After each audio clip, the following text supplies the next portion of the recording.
You're the reason why I am my weight. You're the reason why I rip my shirts, why I eat at the buffet. Butter, you got your very own kind of nice. We all live inside a butter world.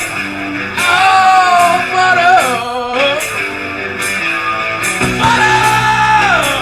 gonna eat it by the sticks tonight. Gonna eat out this world. Oh, butter, I'm about to take a bite, 'cause I want that salty cream. What I dream about all night. Butter dreaming. I'm about to take a bite, 'cause I want that salty cream. What I dream about all. Welcome, everyone. Welcome to a live show with Butterfield. We have a great guest, Rory's Kitchen. He's joining us tonight, or from his perspective, this morning. This morning. Things are upside down over there. And Mr. Anderson, who's joining us from El Salvador. Obviously, he's a co-host of Butterfield. So happy to have everyone here. Yeah. Really excited to talk to Rory. How's everything going, man? Good. Upside down, down here, down under. All is well. Life is good. When you're on the right track in life is good, right? So yeah, I'm stoked. Nice. Yeah. Nice. That's great to hear. I'm sure we'll get to dive deep into that. Yeah. What's interesting is I don't know why I could sort of understand why it's called down under, but it's all relative, isn't it? It's like Fully. I mean, depends on whether you think the Earth is flat around as well. Yeah. It's over that way. Yeah. I guess we are down under, but then I think we're pretty much bottom of the barrel. Oh man. And Rory obviously is referring to Australia, so which is very interesting.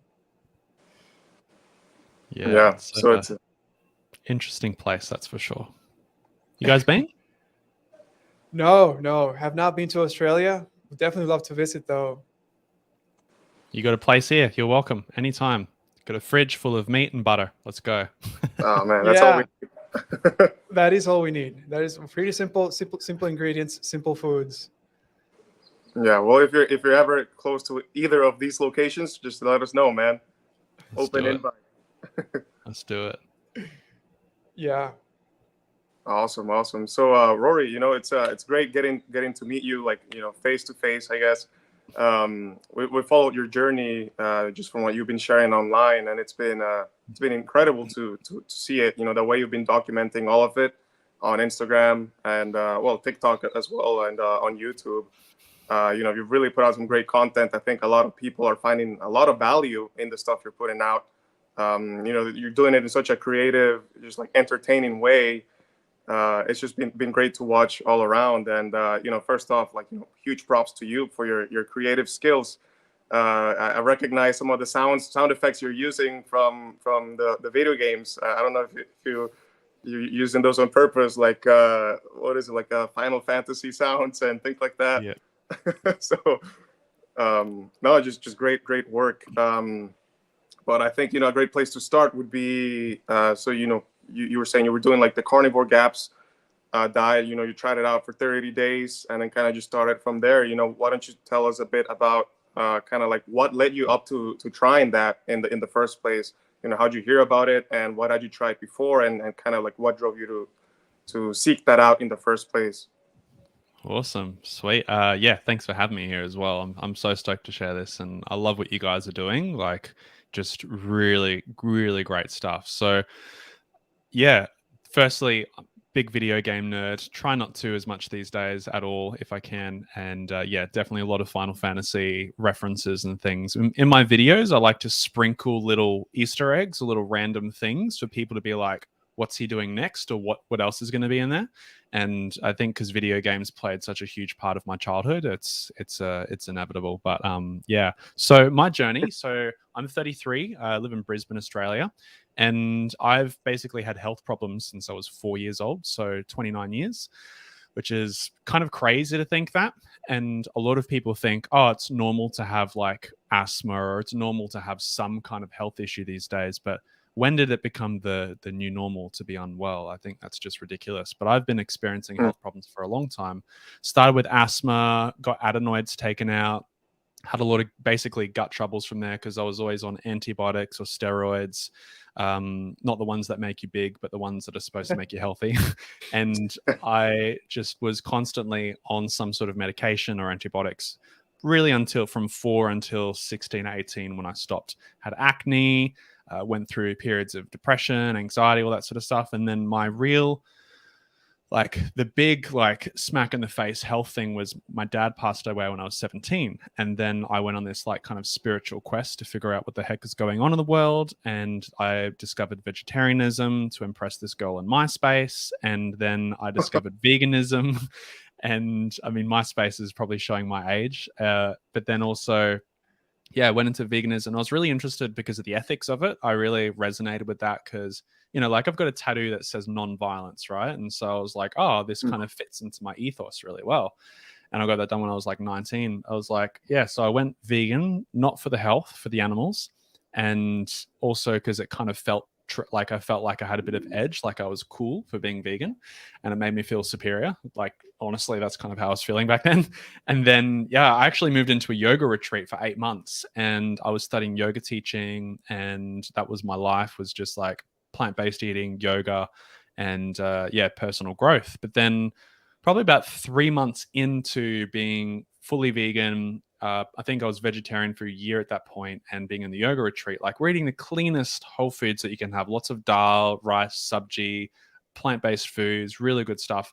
But I started to have low energy for the first time, and it was really concerning for me. Did the B12 test, the iron test, nothing wrong there. Then the doctor started giving me bad nutrition advice, like maybe just need to like figure out, maybe just swap sweet potatoes and have that instead of potatoes. Or she was just giving me these little hacks and tweaks. I'm like, man, I'm not going to listen to you. Like, clearly you don't know what you're talking about. So I went on this quest to try and like do all these health tweaks, went into raw foods, and I was like, oh, this is it for me. And so I got into raw foods while I was at the yoga retreat. Then I saw an expensive naturopath that knew a lot about raw foods, and she got me on like MLM auto ship supplements, and just told me to have like all this stuff. And so I was like cranking it, but I was feeling worse. So I had to leave the yoga retreat regrettably to kind of figure out my health. Started trying animal products. I just basically over the next couple of years tried a lot of things, from veganism to raw food. I tried a lot of natural therapies, and I even tried paleo for a bit, and then anti-candida diets, tried whole foods, tried thinking maybe this is just placebo. Definitely wasn't. And the fatigue never went away. I started stacking the health conditions of like joint pain, even more fatigue, brain fog, energy up and down. And yeah, the joint pain, aching in the body, candida symptoms, like itching all over the body, thrush. And it just kind of like, there'd be periods where I'd feel okay. And I figured out, okay, if I avoid these foods like gluten, dairy, then I'll be fine. But then it got to a stage where, gosh, last year, I felt like I couldn't eat a thing without reacting. And the only things I wasn't reacting to was like cucumber and meat and meat broth or meat stock, and then like sauerkraut, and I think maybe super dark chocolate. I think that was it. And I'm like, man, let's dive into this carnivore thing. And at that time, it was my algorithm was being served to me from the universe, from God. It's like, here you go, dude. Carnivore MD stuff. I was like, that introduced me to carnivore. And then Michaela Peterson's, who introduced me to the Lion diet and strict carnivore, proper carnivore, like no fruits or anything like that. I was like, let's just do this. Let's give it a go. I don't have my health, so I literally have nothing to lose. And I was having skin breakouts and everything, histamine stuff. So I was like, man, let's do something. So yeah, I decided to just go for it initially for 24 hours, kind of like, and make a video about it kind of as a joke, you know, those like, I tried this for 24 hours and I actually felt good. I actually felt good. I'm like, okay, so it's like a joke, but it was serious and I feel good. And I made a video about it. And that video went like super viral. And I was like, okay, well, maybe I do it for 30 days and just start documenting my gut healing journey. But I wasn't just going to do carnivore. It was going to be like a bit of a blend, because I knew that my gut was wrecked and I needed to heal my gut, not just remove foods, but I needed to like restore my gut health.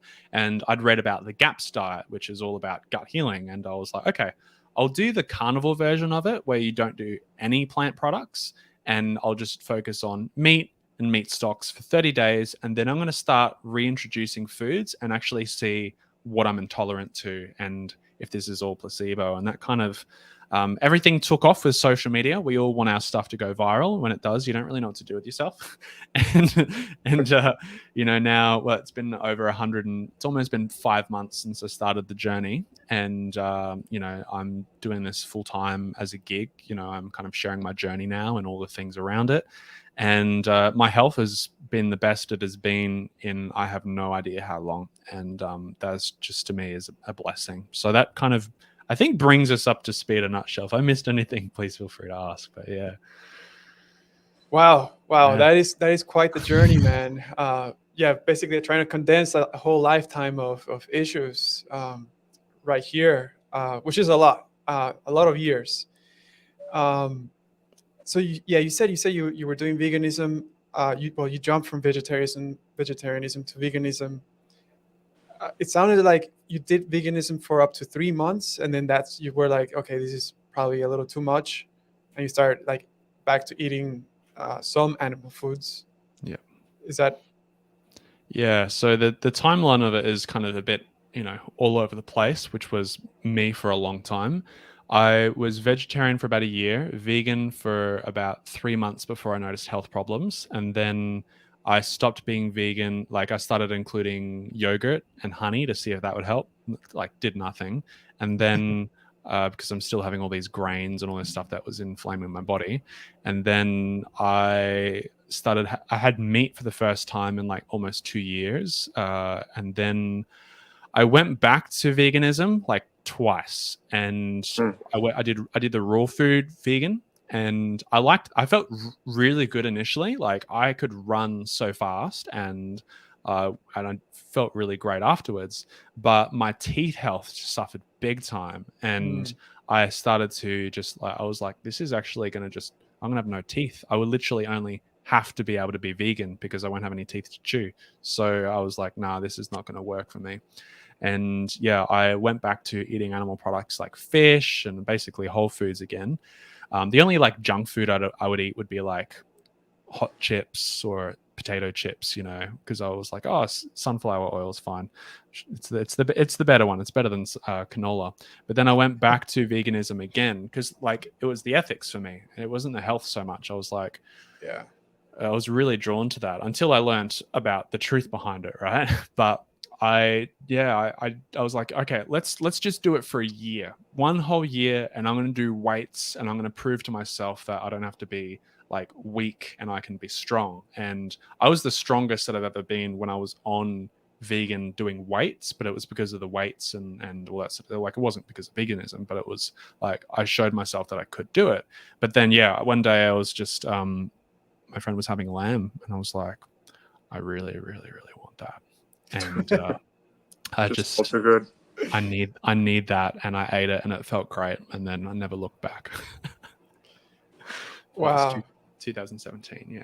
Yeah, shout out to your friend, man. Woo, that's right. Put you back on the journey. Yeah. So was it lamb like the first animal food that you kind of reintroduced? First one, I mean, like after the first thing of veganism, it was like yogurt and then honey, and then but the first meat was beef, and then the second time around it was fish, and then the third time around it was lamb. And yeah, that's when I knew there was no going back, because it was just meat does something to you that vegetables doesn't do. it just feels this part in your soul. I feel, for me anyway, it's like it actually feels like true nourishment. Yeah. No, I mean, yeah, absolutely, completely understand that.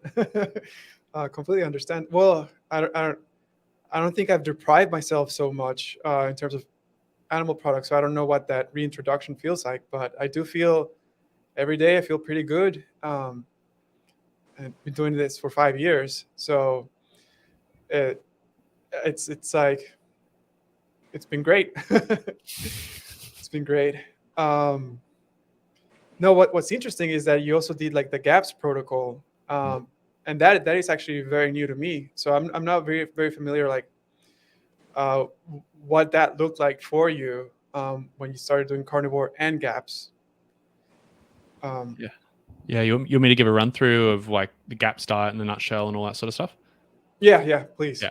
Cool. So it's written by this legend, Dr. Natasha Campbell McBride. And she was a doctor, neurosurgeon, and also had a one of those diploma thingies in nutrition. So she was like legit. She had all the qualifications. She was a practicing doctor, practicing neurosurgeon, and she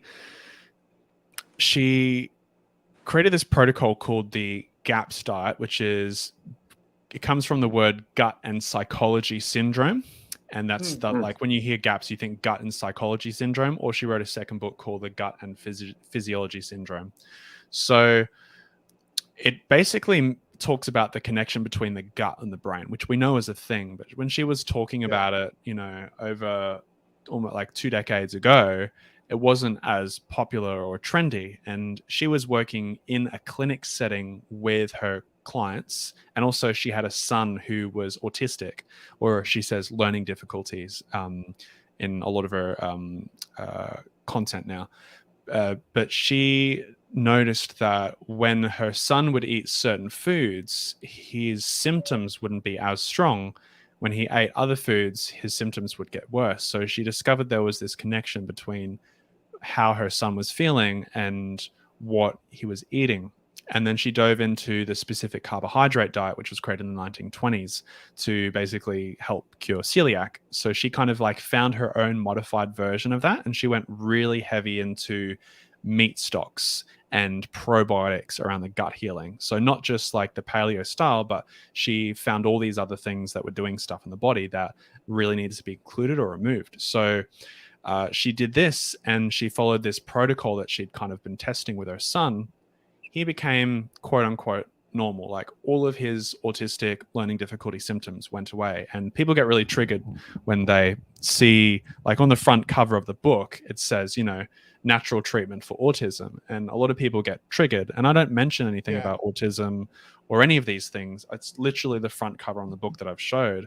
Because I think that people are so attached to these labels and things that they feel like are uncurable. But she is literally, through this stuff, not only help people with their gut issues, but also mental things like schizophrenia, dyspraxia, dyslexia, ADHD, autism. And she noticed that there were all these other parents that had the same kind of things with their kids, and she had great success. She's like, I got to write a book. So she wrote this book, this protocol. It's life-changing. Basically, it's like a stricter version of paleo keto. Well, not necessarily keto, but it's focused on the bottom of the pyramid is like meat stock and probiotic foods. So like fermented dairy, fermented sauerkraut, fermented vegetables. And that's like the bottom of the pyramid. The next part of the pyramid is like animal foods, more dairy, meats, basically any meat you can get your hand on. Meat on the bone specifically is like the most healing stuff because you got all those connective tissues, collagen, the glycogen that's in that, all this really great stuff that you don't get in tasty lean cuts. Yeah, more tasty. Yeah, that's right. The marrow, oh, baby. And so it's like, meat stock and probiotics, and then you move up to the meats, and then you do have things like vegetables, like cooked vegetables or raw or fermented, mainly boiled and fermented. And then you have a little bit of fruit, not much, and like some nuts and seeds, herbs, spices, that kind of a thing. So that's kind of the pyramid. What's different about it to something like paleo is like there's no starches. no starches whatsoever, no pseudo grains, no potatoes, no sweet potatoes, taro, anything, because I don't know the sciencey stuff behind it, but she said it's not supportive with the gut. So no potatoes, which was my favorite food before this, but I'd sacrifice anything to feel good. So yeah, that's and yeah, the obvious things like no junk, no seed oils, no rubbish, no junk food, no grains, and that's it in a nutshell. But then she discovered that people that were doing the GAPS diet were getting tremendous results, and they were getting results not just with the brain stuff, but also the allergies and the autoimmune conditions, things like rheumatoid arthritis, lupus, type 1 diabetes, which is an autoimmune thing, and all these conditions. And she's like, oh, well, all autoimmunity begins in the gut. And so she wrote a second book called Gut and Physiology Syndrome. But in that book, there's some extra protocols in there that are different to her original one. And I think she wrote it like 10 years later, because people's health has gotten worse. The autoimmune conditions are getting more severe. They're getting weirder. They're getting like more uncurable, and they're just getting so, I don't know, they're so fascinating. So she basically realized that some people could not even eat vegetables, and that people couldn't eat any plant products at all. They would have diarrhea, abdominal pain, vomiting just from having boiled veggies or fermented stuff. So she thought, let's just take them off all plants altogether. And this is, if you're in carnivore, you're like, of course, no plants, right? They're trying to kill us. But she thought, okay, let's just take it out. And then these people their symptoms went away. And, you know, even the severe conditions, which would normally be treatable with GAPS, in these really sensitive individuals, it wasn't working. So she put them on carnivore GAPS, or it's called no plant GAPS, and they were healing and like severe conditions. And then she also discovered through her research, and also seeing after 4 years, no plant products whatsoever, no nutritional deficiencies, even things like, you know, vitamin C and all this stuff that we're supposed to have, even gut flora. We don't need plants to have gut flora. You know, we can get everything we need from the protein molecules within meat and animal products. So it's like, and so I read about that, and I was like, okay, maybe just strip everything away, just take it all away and just see what works. My logic was, if someone like Michaela Peterson, who did the Lion diet, just beef, salt, and water, ruminant animal meat, if she can heal autoimmune conditions that are debilitating, that I didn't think I had autoimmune back then, but I realized that I did, I was like, well, maybe my health problems can go. So the combination between GAPS and carnivore, I think, for myself has been awesome. And I didn't even do it properly. I did it like, let's say like 50%, because I should have had more meat stocks. I should have had more meat on the bone. I should have done more probiotics. But for doing something kind of like like carnivore, we've always done properly. But yeah, it's just been a game changer. So that's carnivore GAPS. Sorry, I could talk about it forever because I'm just so into it. Yeah, no, that's great. I appreciate the breakdown. Honestly, I've never heard of I've heard of GAPS before, but I've never heard it explained like that. And I've never heard of like GAPS kind of finding its way to like a sort of carnivore-ish diet as well. And it sounds like this isn't anything new, like the GAPS diet. Like you mentioned, 1920s, like that's when it was around. So that's, you know, that's pretty impressive. Kind of like coming to the same conclusion via like this other path. I think that's amazing. I had no idea about that. Yeah, and yeah, I was about to echo the same thing. Like it's pretty interesting. Like a disease was identified, and kind of a solution still involves animal foods. What really stood out for me was you said meat on the bone, which actually doesn't get mentioned much in like the carnivore community. A little bit. People talk about eat the skin, which is obviously very good. But I haven't heard it as meat on the bone and meat stock. Yeah, that stands out too. That stands out too. Yeah. Which I think that, you know, that should probably be promoted more in the carnivore community. It's in the carnivore, it's kind of devolved into, get your collagen supplement. It's like, kind of no. Like meat on the bone, meat stock, broth, those types of foods. So yeah, I guess when you start carnivore the first 30 days. Were you having like also sauerkraut? Because I feel like sauerkraut is probably like a little gray area. Like it's like it's almost a spice. It's not really Yeah. calorie heavy, carbohydrate heavy. So you mentioned like you adhered, like you said like 50%. You were doing it like 50%, or like what do you mean by that? Yeah, so it's a very it's like you've got carnivore, right, which is niche, and then you've got like line diet type carnivore, which is even more niche, and then you've got like gaps type carnivore, which is even more niche.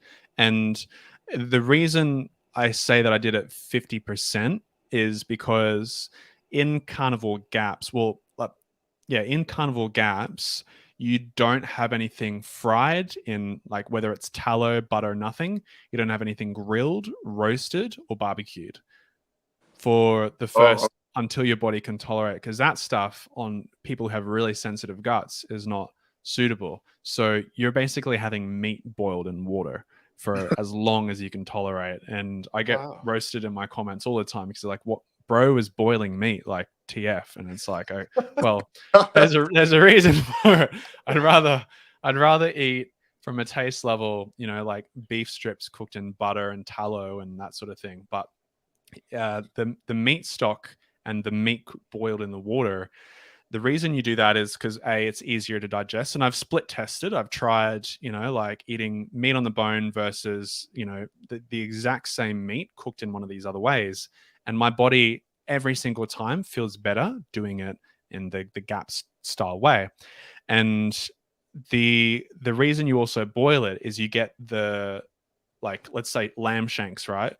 If you're boiling lamb shanks, not only are you getting that delicious, like lamb that pulls apart, but you're also getting the stuff from the bones. You're creating like a short cooked bone broth. So you're getting the marrow, you're getting the connective tissues, collagen, etc. And a lot of that stuff sits just where it connects to the bone from the meat and also in the bones. And so you're not really getting collagen or connective tissue from just mince, even though I love mince and rumps and all these things, and they're fabulous and they're so good for you. They just don't have those things, and that, like, if you think about it, it's quite sticky and it's quite like fatty, and that stuff is really anti-inflammatory, soothing for the gut, and very healing for people with like gut permeability. And so that is why she really focuses on the meat stock. But meat stock and bone broth are different too, because you've got bone broth and then you've got meat stock. Bone broth, you cook it for like 12 to 18, 24, sometimes even 48 hours, depending on what you're trying to achieve.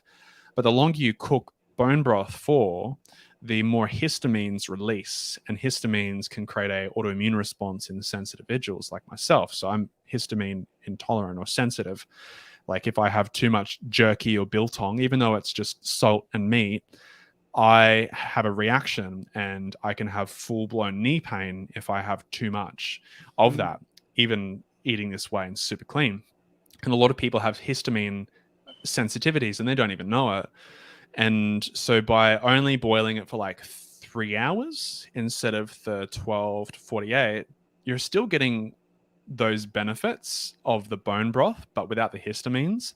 Plus, bone broth, typically it's just bones, right? Like you just chuck bones in there and you're just drinking that goodness. You don't actually get to eat the meat. So the meat you also get benefits from. And so like when you're doing a bone broth, a meat stock, for example, the way I would make like a lamb one, like I made one last night, is just chuck some lamb shanks into a pot with water and salt, and then you just cook it for 3 hours, and that's it. Just simmer it, and no what's it called, pan frying or searing. You just chuck it straight in, and you drink it, and then within those 3 hours. So it's really simple, and you get more bang for your buck in terms of, like instead of just roasting the lamb shanks, then you don't get all that broth as well. So you get the meat stock, you get the meat, you eat the meat, and that sort of thing. So I wasn't having as much of that. So going back to the original question, just had to provide a bit of context, but I wasn't having as much of that as I needed, because I kind of just jumped in. I was like, oh yeah, like gaps, but carnivore. And I didn't realize that I needed to be so heavy on the meat on the bone. And so I was still having a lot of things like mince, and I wasn't even doing my meat stock properly, and I wasn't cooking that properly, and I wasn't storing it in the fridge properly. Like, you're really only supposed to have it in the fridge for 24 hours. Use it within 24 to 48 hours max, because the longer you leave it in the fridge, the more histamines develop. So I discovered that. So I was like, oh gosh, all these things. And then I started to fry things in tallow before I was ready. But I just, I figured it was better for me to give in to those temptations. They're not temptations, but it's better for me to eat like a Wagyu steak cooked in tallow than for me to have potatoes. And I was like, this is a good compromise for me, and I'm okay with that. And sometimes I just wanted to feel normal. And now that I feel normal eating no matter what I do, because I've lost that social stigma of like only eating meat, right? And now it's like, this is what I eat.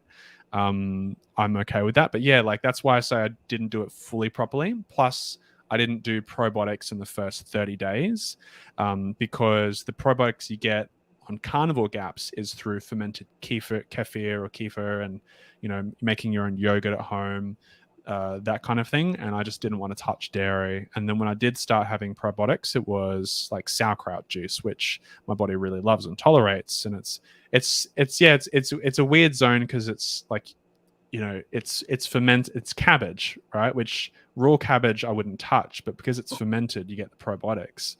And my body does fine on it, which I think is very interesting. But yeah, so that was kind of my 50%. But again, doing one thing totally properly, carnivore, and doing a healing protocol like 50% combined, I'm not good at maths, but it worked. So yeah. Wow. Super interesting. And out of curiosity, did you ever like pressure cook the bones? Like, do you have a pressure cooker? Just like no, slow I don't cook? have a pressure cooker. Yeah, Okay. Not even slow cook, just a pot on the stove. Okay. Slow cook, you don't have control over the temperature. Mhm. It's just basically, or mine you don't. It's like low or medium, or Yeah, low yeah. and high. But I think I will get a pressure cooker, but mainly like only just for content, really, to just be like, pressure cooker versus pot versus slow cooker, and just to like test for people to see like, can you do this? Because I'm really happy with what I'm doing. It works. Yeah, if it works, I mean, yeah, it's great. I was just asking because sometimes we make bone broth and we'll just throw the bones, pressure cook like 4 hours. So I'm curious about the histamines. Like, could that be a workaround, to get more out of the bones or whatever? I don't know. But another thing, I think you've mentioned this before. The meats you were getting, like, do you have to make sure that they're not like dry aged for a certain amount of time? Because I know that will also lead to a buildup of histamine. Yeah, I learned that one probably like 2 months ago. So like 2 months into it, because most of the stuff I buy is grass fed. Like, that's my preference, and organic. I like lately I've not been having exclusively grass fed on organic, mainly out of like laziness, but also just to like see how my body does, and it seems to be fine. But I found a really good supplier, good quality meat, really good quality ethics of the company, regenerative. But I found that every time I'd have their beef, I would feel tired afterwards. I'd have the same amount of rump from another place, and I wouldn't feel as tired. And if I had lamb, the same quantities, like lamb cooked in like, let's say a pound of lamb versus a pound of this beef, it's completely noticeable. And I would almost have to nap every time after. And I realized it was because of the aging process of the beef. And so I can't have that aged rump cap. Like, I call it aged now, but it's like a rump cap. It's absolutely delicious, but I can't have it because it creates histamine. So I've found that lamb is like a safe bet, like always. And apart from that, like, the only real beef that I'm having at the moment is like beef bones if I'm making like a beef broth, or mince. But the rest of my red meat is lamb currently. Man, lamb is so good, so tasty. Yeah, lamb chops. We always debate about like what's our favorite cut, what cut we would always have. if we could only choose one cut, what cut would that be? And Mm. I always struggle with that question. It's either like lamb chops or potentially beef ribs. I guess I like the rib area of the animal. um, I mean, ribeye also comes from the ribs, so it's like I don't know. But yeah, I think I'm leaning more towards lamb chops. Mm. I don't know if you've developed uh, like a preference. Well, I mean, yeah, you're saying lamb, but hypothetically, if you were to pick one cut, Mm. uh, do you know what it would be? Ooh, that's a good question. I know. That's hard. Taste versus health, there'd be different answers. So, from a taste perspective, Yeah, I guess that's a good way to do it. that's tricky. That's the taste is harder. From a health perspective, I'd say like lamb shanks or something like that because you get the meat on the bone, right? But one thing I'm eating a lot of at the moment, I'm probably eating 2 pounds of it a day, maybe more, is lamb chops or the 4/4 chops, where it's not like I don't know what they're called in the States, but yeah, I'll have those because they're just delicious and I just fry it in ghee or duck fat. It's just so good. And I think I almost had 2 pounds for breakfast of it one day. I was like, oh, and I felt good. I was like, I could keep going, but nah, let's stop here. It's just so good. It's just, and I like coming from plant-based and never really cooking meat except for slow cooked meat or like spaghetti bolognese. I still suck at cooking meat, even though my diet is meat. Like I'm really bad at cooking steaks, and so I just like stir fry everything, or I just cook mince. Like I don't even do hamburger patty. I see a lot of people doing burger patties and stuff. I'm like, it's the exact same thing. You just got to optimize yourself for time. It all goes in, and keep it simple. So even people that can't cook meat can eat this. So yeah. Yeah. Man, I'm the same way. I'm not making beef patties at all. I don't remember the last time I make beef patties. I just throw the ground beef and cook it right away. Yeah. It's the same thing in the end. You can call it deconstructed burger if you want. You can market it more fancier. Yeah.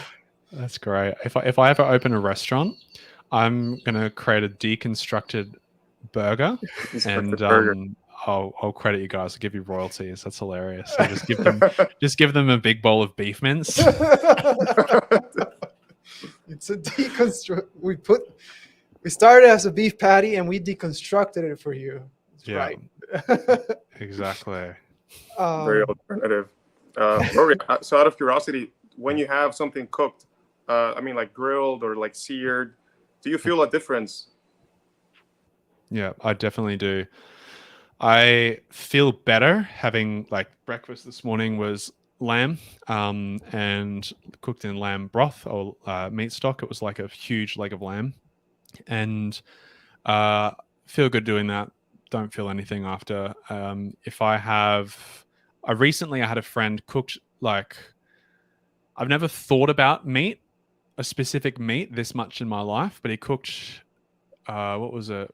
What you guys call it, picanha, I think, or it's picanha. Yeah. Yeah, I had that, and that was my first time having it in that way. It was like applewood smoked, and it was on the barbie, and it was medium rare, and I normally have like medium well, and it was just so well cooked, and I just thought about it for weeks afterwards. So, but I did feel. I don't know if it was because of the way it was cooked or the fact that it was aged, because he just got, but I did feel like I was starting to get a little bit of a headache. Interesting. Yeah, but the lamb chops, when I cook those, I feel pretty good. I don't feel as good when I have lamb in the boiled lamb. The boiled lamb. Yeah. So it sounds like so it sounds like with lamb you can actually pan sear it or grill it, and you're fine. But if it's something else than lamb, it seems like it still potentially causes issues. Yeah. Interesting. Yeah. Man, I want to start having more stews now, like just like more like stewed meat. I think there's something about cooking it in water that kind kind of like maybe helps retain like more nutrients, right? Like, because when you cook, I know when you cook food, you know, you lose some of the water weight, right? So something's like disappearing somewhere, right? If you cook it in water, I believe like the water soluble nutrients are more likely are like you minimize the loss of those and help retain it in the water. Also, if you're cooking the bones in it, then you're extracting more nutrition than you would if you're just like cooking it on the grill. And I think that makes sense when you think about like you know, if you go like look at our ancestors, or just like, you know, indigenous cultures, like, you know, they probably spend a lot of time like cooking stews, right, in pots. They're not necessarily like slicing up a whole animal into the steaks. But yeah, you know, we'll have this ribeye. It's like, no, they'll just take a big chunk of meat with the bone and throw it in with water, leave it there for hours and hours, and maybe throw some plants in there or whatever. So, you know, I think there's something there for sure that maybe we haven't picked up on yet as a carnivore community. I like that. Really, really interesting stuff. But let's talk about the reintroduction of foods, because you know, I watched your 100 Days of Carnivore. You know, you mentioned things like adding avocado and the egg yolks. Egg yolks didn't really sit quite well with you. Avocado kind of. Can you tell us a little bit about that? Like, is there a specific are there specific steps in the protocol that you should follow, or you kind of just like now, like you have a baseline, now you're just kind of like gonna experiment with whatever you think of? And I'm gonna assume like, have you had a like a day off, like ever like slipped and like had to pay a price for it? Fantastic questions. So I'll answer the last one first. No, I've not had a slip up at all. Not one.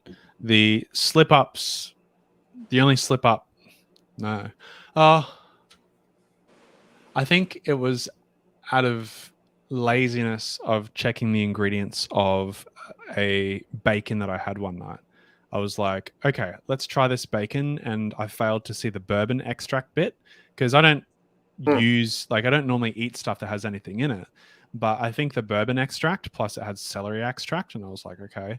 And I think also the way this smoked bacon was, you know, preserved. And I was up until like 2 a.m. and I had to have like a magnesium bath, and I had to like sweat it out. And it was like I couldn't sleep because I had such strong knee pain from it, and like a bit of a headache. It was intense. And I wouldn't say that was slip up. I would say that's more of like me not being discerning with the ingredients, plus also like testing.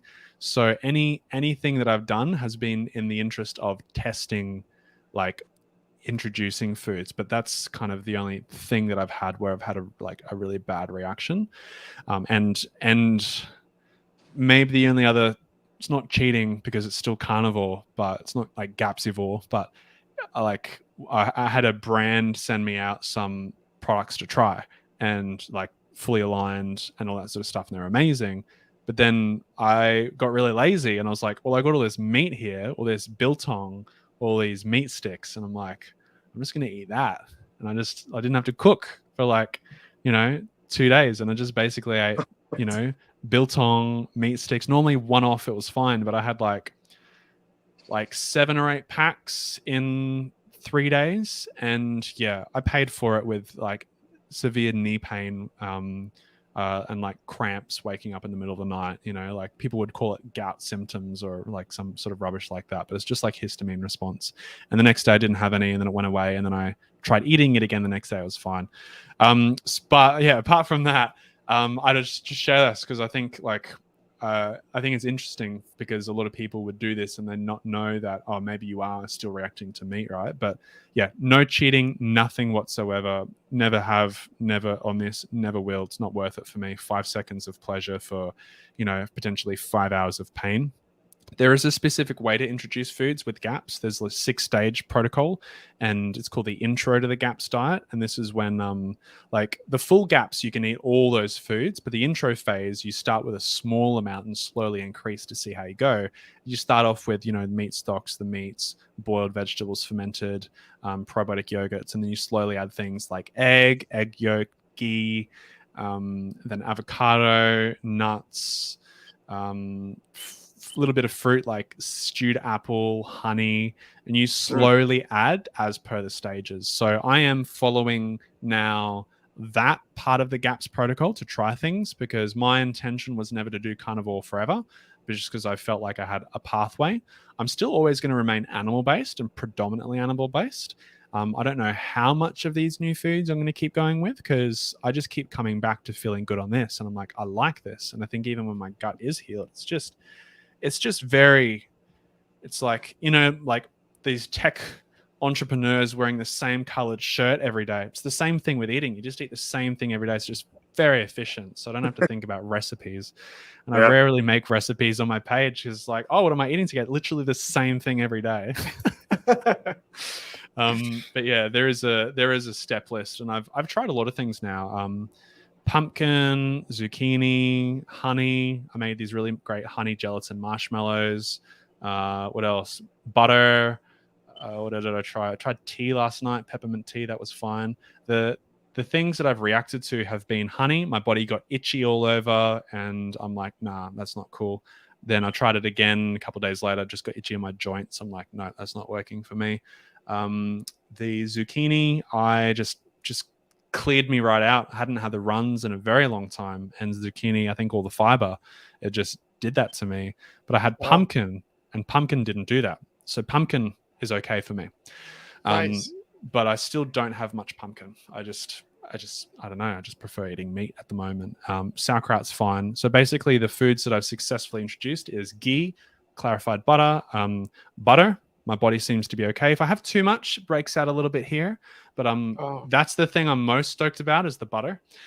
I'm really stoked about that. Let's go. Butter fueled, baby. Yes. So, yeah. Ghee, butter, sauerkraut juice, pumpkin. I can have a tiny bit of honey. I tried peanut butter and almond butter, because they're part of like stage 3 or 4, which is kind of weird to think, knowing what we know around like the I think oxalates, or like the anti-nutrients. Yeah.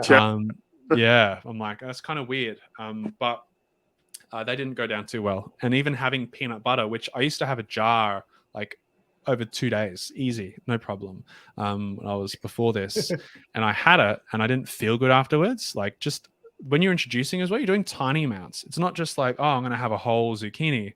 You have a little dude of zucchini, or you have like a quarter of a teaspoon of honey or something. Like, or even some people are so sensitive, they have to start with literal drops of egg yolk or drops of stuff. So luckily I'm not that sensitive, but yeah, you try little bits, and yeah, just the taste of a lot of these things, even herbs and flavored things, it's weird, but I almost prefer plain stuff in many ways now. I don't know if you guys have found the same, or if you've tried introducing stuff, but like, bland is grand. That's what it's all about. Yeah. Well, I mean, like, yeah, if you're talking about spicing up our food, we always get that question, right? What spices? What do you use to cook your food? And it's like salt. Yeah. And that's the end of it. A lot of salt. A lot of salt. We do use So much. Yeah. a lot of salt. It's like we give it the initial apply of salt, and then as we eat, we continue adding more salt. It's like we end up salting like 7 to 9 times by the end of the meal. It's just adding more and more and more as we go along. But that's just us. I don't know. That's how we like it. Yeah, same. Yeah, multiple times. It's like, this is good. This is well salted, but just going to put a little bit more on. Yeah. Or a little bit more butter as well. It's like you cook the steak or the chops, you put butter on and salt. You keep eating. You're like, needs more butter and salt. Yes. Yeah. Recently, I did get a garlic and herbs butter, and that was fantastic, because I don't generally eat a lot of garlic. I don't have anything against it, or like I don't react negative to it. Cool.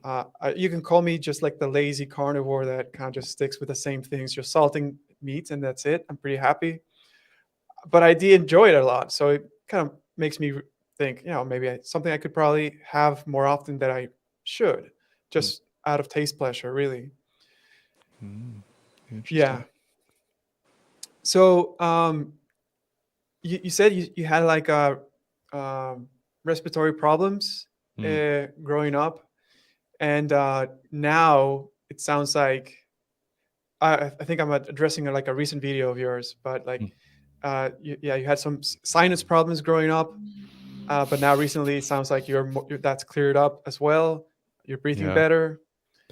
Yeah, it's my sinuses aren't perfect yet. I feel like that's going to take time, you know, because like people, I think people expect, like, you see huge transformations, some people within, gosh, days, some people within weeks or months, and expect like to, if you've had almost 30 years, which is crazy to think, I feel so old saying that, but like almost 30 years of health problems, I'm an idiot to expect them to go away in a week, month, couple of months, or even a couple of years potentially. Like, you know, the GAPS diet is a 2-year thing that you stay on. You do it for 2 years, Mm. like 1 to 2 years minimum.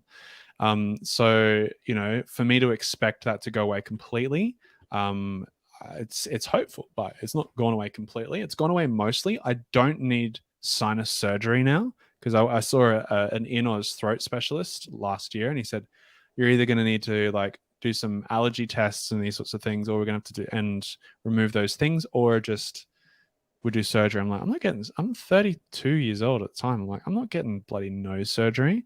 So it's helped me not have to have nose surgery, which is huge. As long as I don't have too many histamine meats or too much butter. But the meat stock and the probiotics actually really help with that. And I've actually been putting a bit of like tallow cream on here, and that seems to actually help as well, which I didn't think it would topically. The asthma disappeared though when I was about 16. Funny enough, I stopped taking the preventatives, like stuff to prevent asthma, and I stopped having asthma. Dumb, so dumb. But It's how you secure recurring revenue, recurring sales. yeah, I made them a lot of money.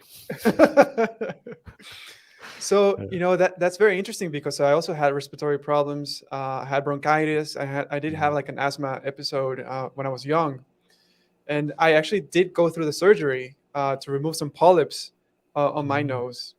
I think maybe when I was 15 or 17 years ago. And then at 25, I went back to the ENT, and they, you know, they that scope that they put on your nose to see, they saw that polyps were growing back again, and they were like, you know, this kind of just happens. They just grow back, and I just have to get the surgery again, or you know, here's some steroids, some spray steroids, and some nasal wash. Do that until forever. And that kind of coincided when I switched to like a keto diet and a carnivore diet, because I did keto for a very short period and then moved to carnivore diet.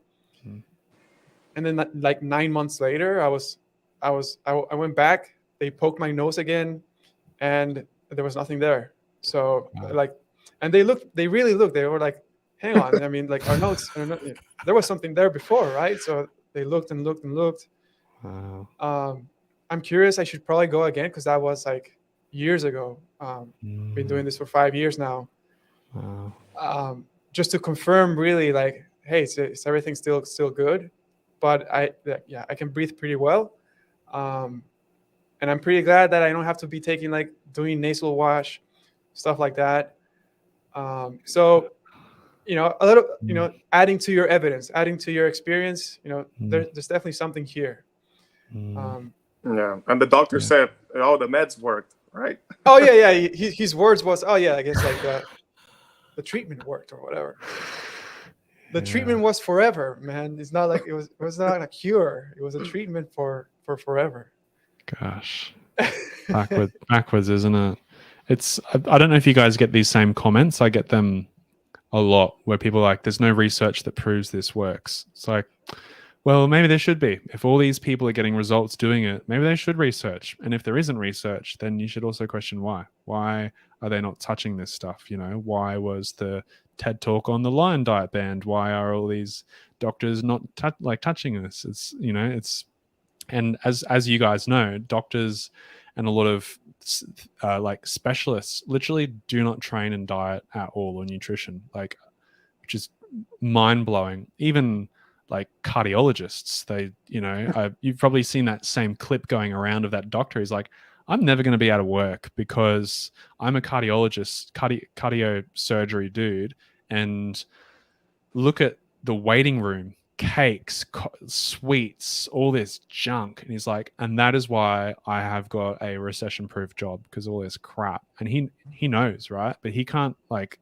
even if he told his clients, they're not going to do it, like, because the doctor, like, we blindly trust our doctors, and are like, yeah, well, my doctor said I don't have to change my diet. My doctor was fat, but never mind. I'll still listen to them, right? Like, it's just, what a weird world. Yeah, yeah, yeah. That's like Dr. Ken Berry's story about how he would tell his patients, "Hey, follow this diet, and stuff will fix up for you."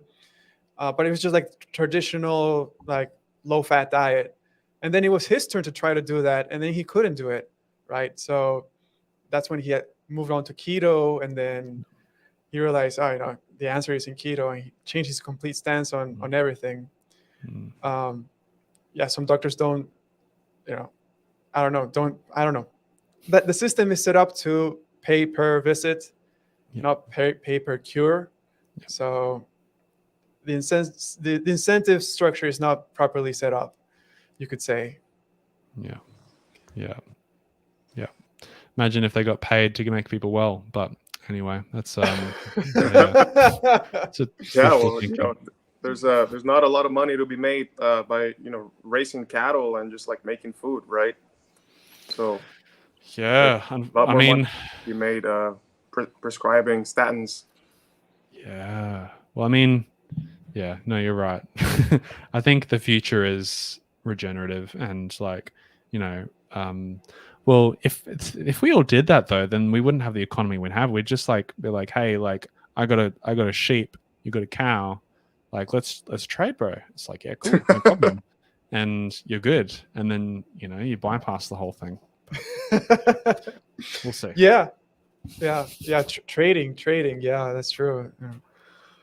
Yeah, I mean, yeah, we use fiat currency as opposed to gold these days. US dollar is not backed by anything but just like the good faith of the good government. So that's awesome. Yeah, I love the government. Yes. By the way, Mr. Government, we love you. So yeah, I think I had a question about how long did it take you to start cooking foods or grilling foods as opposed to like boiling foods?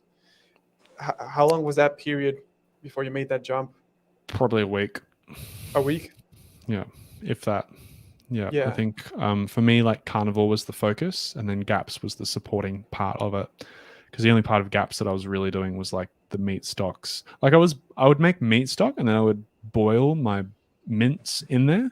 But then sometimes if I didn't have mince, then if I didn't have meat stock, then I would just cook the beef in water. I'd just a little bit of water, or shallow pan fry it. But then I think I started to have suet tallow probably around week 3, and from a flavor perspective, that was a game changer. Yeah. The good fats, the good animal fats there. Man, certainly useful. Yeah, that's right. Yeah, I want to get like more pots then, and start like actually trying your path, right? Trying to see just boiling or simmering or slow cooking all these animals, all these meats, especially with bones. See how I feel, because that's honestly that's not an approach I have ever done. And I guess cleaning is also easier because stuff is not sticking to the pots and pans. Yep. Yeah, it's true. What you said before, man, around like the ancestors or ancients or whoever the guys before us, they didn't have like a $2,000 grill and applewood smoke available, or like a pan and tallow. They would probably just boil it, right? And then they'd have all the stuff to it. So it almost, like when you said that, something clicked. I'm like, oh yeah, totally.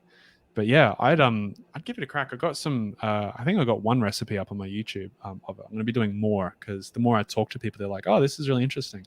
But yeah, it's really easy, and I'd give it a go. You know, just like see how you feel, and even just like include it because it's good stuff. You know, yeah.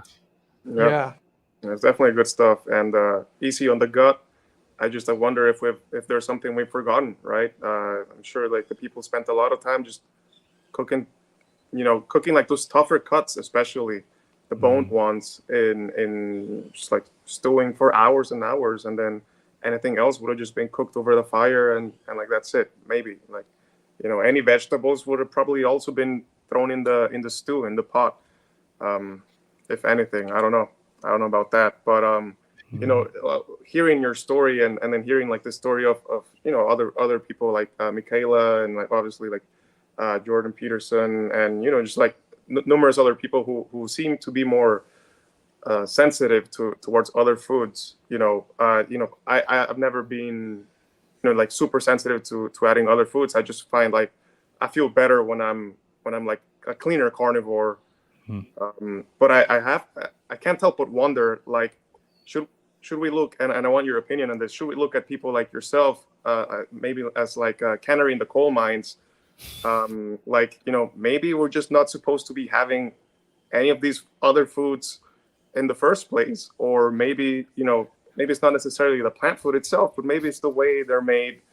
You can get into like the talking about pesticides and like the soils or whatever. I just can't help but wonder, like, maybe just because I don't react to these foods, does that mean I should be having them? And should that even be something to strive for? Like, like, do you think like going through all the phases of gaps and reintroducing all the foods, is that the end goal? And does it really matter, right? Like, is that something that, I mean, clearly you're not missing out on anything. Like, so far you don't have any deficiencies. Like, you feel great. So, you know what I mean? Like, is it even worth it? And this idea of balance, like the mainstream balance, maybe all the balance we need is like just more stock. More butter. Yeah. I mean, like, clearly animal foods are in the clear, and I'd be curious how successfully you are at like reintroducing dairy, or like fermented dairy, like yogurt or some cheeses. Hopefully that works out. But yeah, I don't know. Like, well, what are your thoughts on that? My thoughts on cheese. If I can eat cheese and not react, that's when I know that I've done something like God's miracle, right? Like, if I could do that, because cheese is like probably one of my worst things, cheese and grains. But it's a good question, and I've thought about that. It's like, why try and reintroduce things? Is my goal to eat normal? Is normal how we're supposed to eat? Is that what's optimal for me? Do I even want that? I think for me, it's become more out of curiosity, because I'm very happy eating this way for the rest of my life as long as I'm getting everything I need, which apparently you can. So it's like, okay, you have organs or like organ supplements if you really want to. It's like, okay, well, if I can get everything I need and I feel good and I can perform physically in the way that I desire, it's really just about taste then, isn't it? It's just a taste thing. And like, when you eat this way, you don't really crave foods for tastes anymore. Like, I literally, probably the same as you guys, literally crave meat with salt or meat with salt and butter.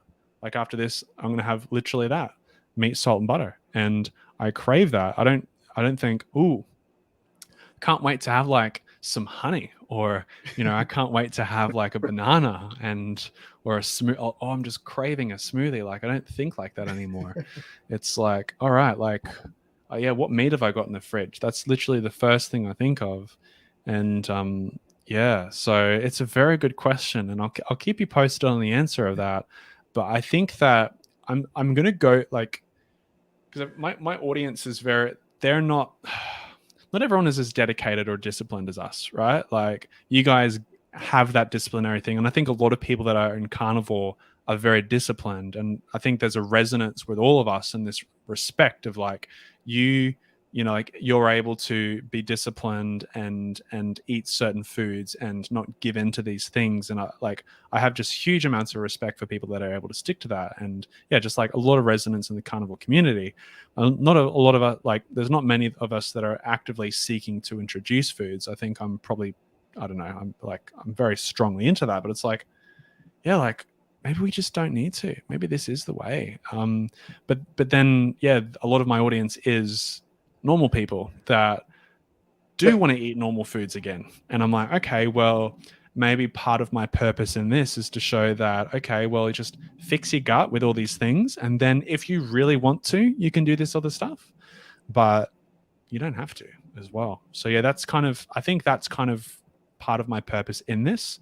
Plus also, I have a 4-year-old and I have to cook him yummy food. And, if he asks for like banana pancakes, which is basically just banana and eggs, like he eats a lot of animal-based stuff as well.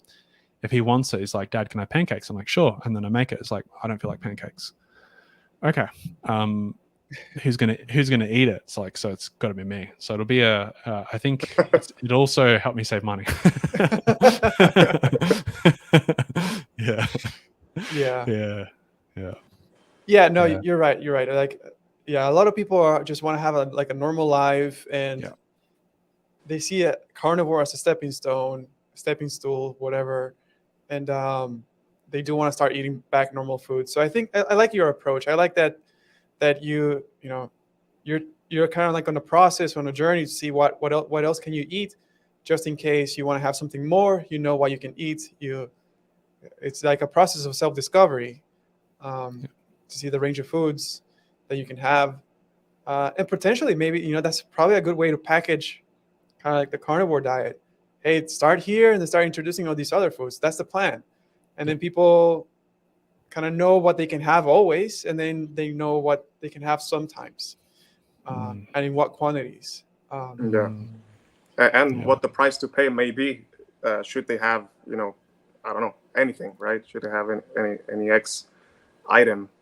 But yeah, I definitely don't think like, the end goal for everyone should be to be carnivore, right? Like I think as long as you learn the value and like have the place for meat in your diet, and you like kind of like fall in love with meat again, I think like as long as you're eating meat, you're doing the right thing. And again, people have different tolerances, but as you said, maybe there's no reason to add plants other than taste and flavor and variety. And I think that's perfectly valid.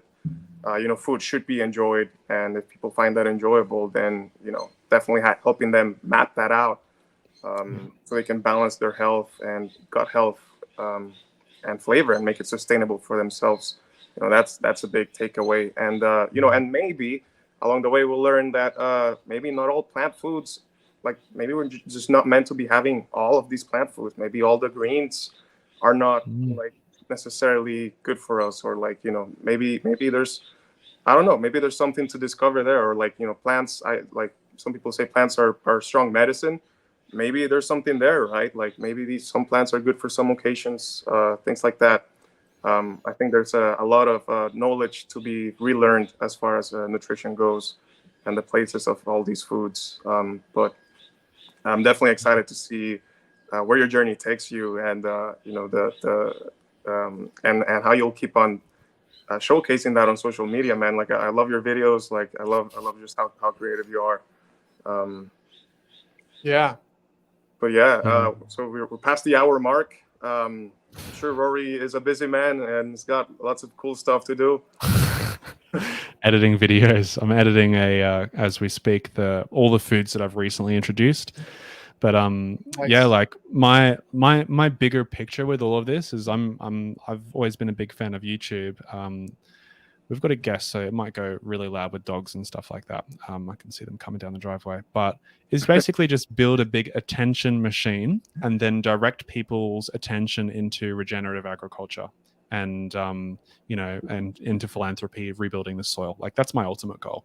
And just like really inspire people to eat well, get their health back, so we can actually focus on living life and enjoying life. Because the thing is that once you start solving these health problems, then they're not problems anymore. And so this thing you've been thinking about for like 30 years, when it's gone, you start thinking about way cooler stuff. Not like, how am I going to feel after what I've eaten? Like, oh, holy crap, we've got 30 years left of topsoil. What the hell am I going to do about it? So I think, yeah, Carnivore is the best launching pad out of anything else out there. Definitely give it a crack. But yeah, that's my goal. Just I want to outbuy Bill Gates with land and just Yes. regenerate it all. Screw the Beyond Burgers. Let's build a coalition, a network of soil buddies or whatever, and just rebuild the soil and just chuck cows on there and just bring it back to how it was. Yeah. 100%. I love. Yeah. We'll take over the world, man. Like, I'm here, he's there, you're over there, man. Like, let's do it. Let's start taking over the land. Put in some animals there. Put all the animals there, and just make them poop on the soil, and boom. Let's do it. Let's do it. Yeah, we'll do it. You guys have farms over there. We'll have farms here. We'll just all intellect them. Let's do it. Yes. I think plenty of people are waking up to that reality, and as you said, like, once you're not dealing with these problems anymore, you open your eyes up to the other things, right? And then you realize how the food is made actually matters. And some time ago, we knew this, but we just forgot along the way. And what's good for the soil is good for the animal. What's good for the animal is good for us. And it might just be the case that if the soil is really good, maybe all the plants are good too. I don't know. Who knows? That seems a bit extreme. That seems very extreme. Yeah, but I'm open to entertain that idea. It's just maybe the animals should eat the plants. Maybe that'll make them better. I don't know. Good things to think about. It's been a pleasure, boys. It's been an absolute pleasure. Yeah. Thank you so much, Rory. Really appreciate the time. You joining us tonight or this morning. With that said, thanks everyone. Everyone can follow Rory. Rory, if you want to plug yourself, go for it. Sweet. Trying to unplug myself from the Matrix, actually. No. Just Rory's Kitchen on everything at the moment. Rory's Kitchen. Just find me on all the platforms. The main one I'm trying to build is YouTube at the moment, but I'm really active. Like, I've got TikTok, Facebook, all those sorts of things. But YouTube and Instagram, they're the places. YouTube, I've got the long form. Instagram, I've got stories. I'm always updating stuff, and I've got a newsletter as well where I send something weekly, a bit more intimate stuff, and just kind of share. Got some cool things coming up. So just stay tuned. Awesome. Yeah, awesome. Look forward to it. Yeah. And I've got you guys on a podcast soon as well, so that'll be sick. Hell yeah. Yeah, we'll be launching this month. Yeah. Let's go. Yeah. Fantastic. All right. So yeah, a good place to wrap up. Rory, thanks again. Everyone go follow him. And this was a great conversation. I think I learned a lot from this one, stuff I hadn't heard before. Definitely looking forward to learning more. Yeah. But enjoy the rest of your day, man. Thank you very much. Thanks, Legends. You too. And with that said, wishing everyone a happy, healthy, and more nutrient-dense era. See you next time. Peace.